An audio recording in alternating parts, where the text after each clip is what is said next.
जे देरहायोब्ला आर'नाइ होगोन जेनब्ला खिन्थु सिन्देलनि माला गानहोगोन सोर थांनांगौ बिसोरनि खाथियाव जेनगोन देरहागोनखौ सोर नेताया बुंनो हायो नोंजों मोजां मोननानैसो थांफानो नागिरदोंमोन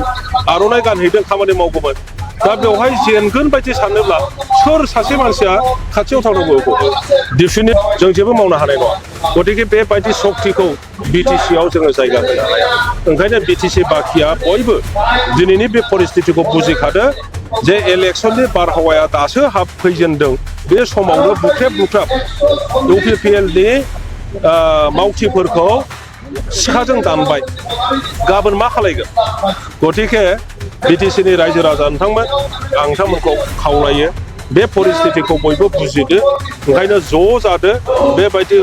उपशक्तिनि बिटिसि एगेन्स्ट शक्तिनि एगेन्स्ट जोङो गसंनांगोन हाइ कमान्डआ आंखौनो हरगोन होननानै आं दासिमबो बिसासाव दङ आरो 14 चिरां डुवार्सआवनो आङो गेलेनो थाखाय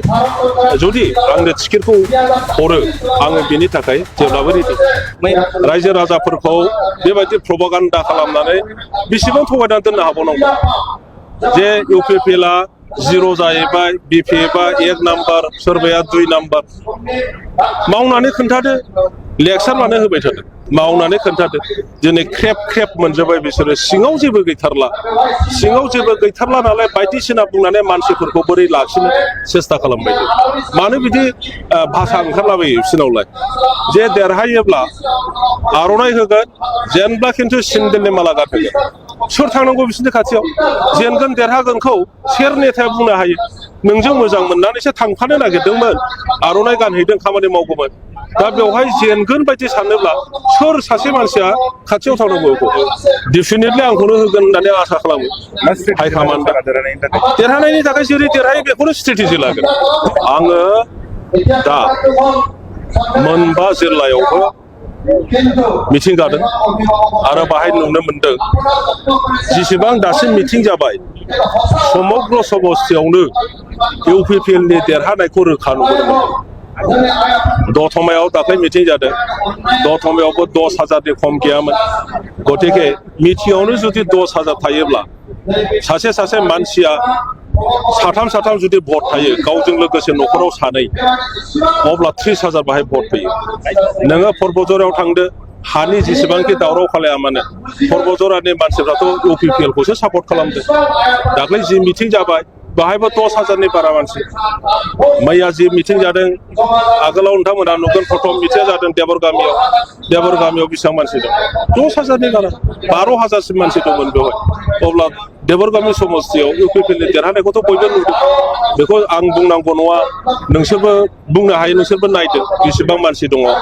आरो ओरैहाय बाक्सायाव जेसेबां जादों उदालगुरियाव जासै गासैबो बिब्दिनो गतिके नुनो मोनदों आं बुङा जे 40ता देरहागोन 30ता देरहागोन 35ता देरहागोन आं बेखौ बुङा खिन्थु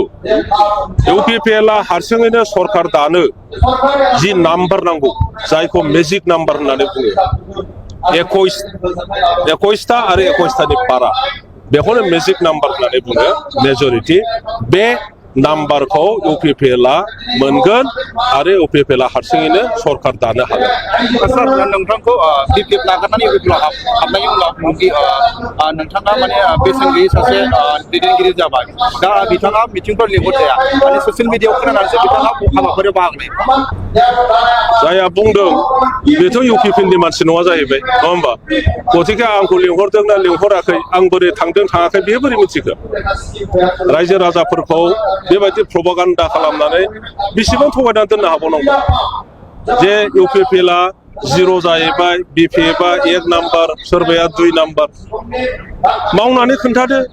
लेक्सार मानो होबाय थादों मावनानै खोन्थादो दिनै ख्रेब मोनजोब्बाय बिसोरो सिङाव जेबो गैथारला नालाय बायदिसिना बुंनानै मानसिफोरखौ बोरै लाखिनो सेस्था खालामबाय मानो बिदि भाषा ओंखारलाबायो बिसोरनावलाय आरो जायफोरखौ खोनायोब्लानो रायजो राजाफ्रानो खाथियाव थांनो नागारै गोजानावसो फैफिनो नों नुवाखै दाख्लै जे देरहायोब्ला आर'नाइ होगोन जेनब्ला खिन्थु सिन्देलनि माला गानहोगोन सोर थांनांगौ बिसोरनि खाथियाव जेनगोन देरहागोनखौ सोर नेताया बुंनो हायो नोंजों मोजां मोननानैसो थांफानो नागिरदोंमोन आर'नाइ गानहैदों खामानि मावगौमोन दा बेवहाय जेनगोन बायदि सानोब्ला सोर सासे मानसिया खाथियाव थांनांगौ बेखौ सेन्देलनि माला गानहोगोन बुंथारदों बे बोरैहाय नेताफोरनि बे भाषा जानो हायो बे नेताफोरनि चरित्र बोरै जानो हायो गतिके पार्थक्यआ बेवहायनो इउपिपिएलआ सोरखौबा बखिनोबो थाङाखै इउपिपिएलआव जि जोङो दैदेनगिरिफोर दङ सोरखौबा गाज्रिबो बुङाखै राजनितिकआव मोनसे धोरोम थायो नाहा नोंनिखौ मावलां सोरबाबो गावनिखौ मावलांनो हानायनि अधिकार दं बियो गावसिनि गेजेराव राजनिति खालामदों होननानै गावजों गाव इसेबां गाज्रि गाज्रि भाषा बेबहार खालामलायनानै नांलायनाय बखिलायनाय सोंखारिलायनाय नङैखौ नंगौ बायदि बुंनाय रायजो राजाफोरखौ थगायनाय माने गावनिथिं फिदिंनो सेस्था खालामनाय बेफोरो इन्दि लं रां मोजां परिस्थिति लाबोआ आरो आं सानो बिटिसिआव मोनसे मोजां राजनैतिक परिस्थिति लाबोनांगौ बेनि थाखाय बेवहाय जाय राजनैतिक दोलोफ्रा इलेक्शनाव बाहागो लानो नागिरदों बिसोरो मोजाङैनो बिटिसि बासिनि मोजां सिन्था खालामनानैनो बाहागो लानो प्रयोजन दं दहायनो बुंखांबाय जोंबो नुदों दाबो थिग जायाखै होनना बुंदों आंनो दारायगोन होननानै बुंदों खिन्थु दाबो थिग जायाखैसो होनना बुंदों गतिके बिथाङा हयथ' डिसिसन लायाखै दासिमबो रायजो राजाफ्रा हयथ' लुबैदों खोमा बुंदों कि सारानो जोंनाव दारायफैदो बिदि बुंदों खोमा बिनि माखासे दैदेनगिरिफ्रा ओंखायनो दे जागोन दे आंनो दारायगोन होनदोंमोन खिन्थु गावनो बुंदों दाबो थिग जायाखै सम दं पार्टिया जुदि नोंथांखौ नैबे 14 नं समस्टिनि केन्डिडेट हिसाबै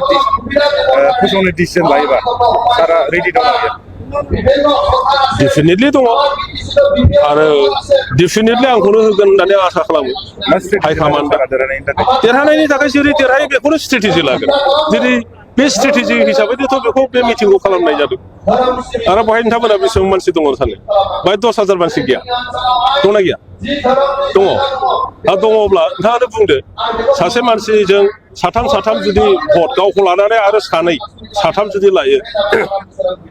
10,000 into 30,000 जायाखै बाहाय सोर देरहानांगौ हारसिङै जुदि 30,000 मोनबायब्ला थाबावखौ बेसेबां 15,000ल'सो थाबावबाय खारन भटआ 45,000सो जायो बेखौ बे 15,000खौ गुबुन दोलोफ्रा मालाय रानलायना लागोन नोंथां हिसाबै गेलेनो गोसो दंना गैया बे एखे कुइसनखौनो सोंबाय थादों साब्रै सोंबाय आं दहायनो बुंदों हाइकमान्डआ आंखौनो हरगोन होननानै आं दासिमबो बिसासाव दङ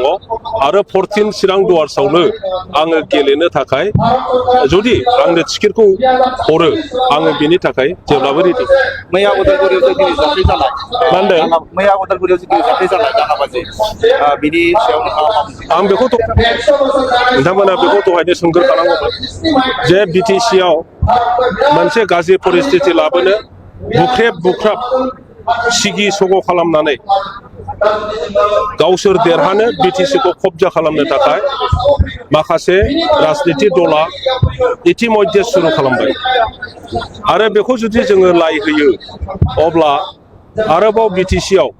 जाथिगत दलगत एरियागत लानानै गोबां दावराव दावसि जागोन आरो बे परिस्थितिया बे सा लेभेलाव थाबथायाब्लानो गोबां जोङो लुबैयै गोदोनि बायदि परिस्थिति लाबोफिनगोन गावजों गाव नासयलायनाय बर' अना बर' असमिया अना असमिया आदिबासि अना आदिबासि नेपालि अना नेपालि बेबायदि जुदि परिस्थिति फैलायलायो अब्ला जोंनि बिटिसि बासिनि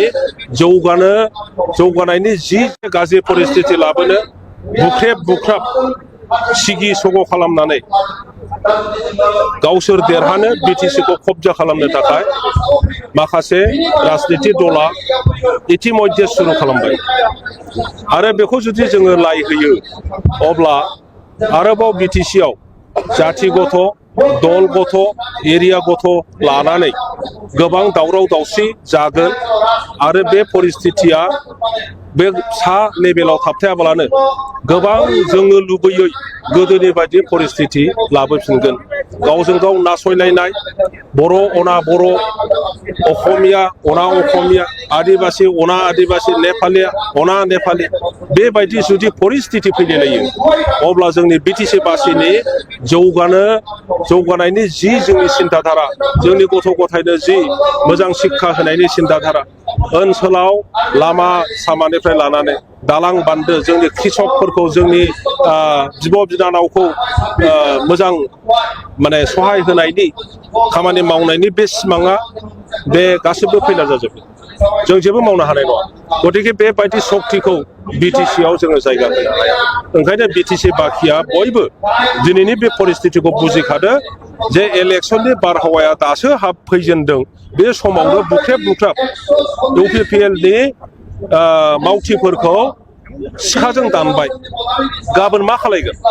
गतिके बिटिसिनि रायजो राजा नोंथांमोन आं नोंथांमोनखौ खावलायो बे परिस्थितिखौ बयबो बुजिदो ओंखायनो ज' जादो बेबायदि उपशक्तिनि बिटिसि एगेन्स्ट सक्तिनि एगेन्स्ट जोङो गसंनांगोन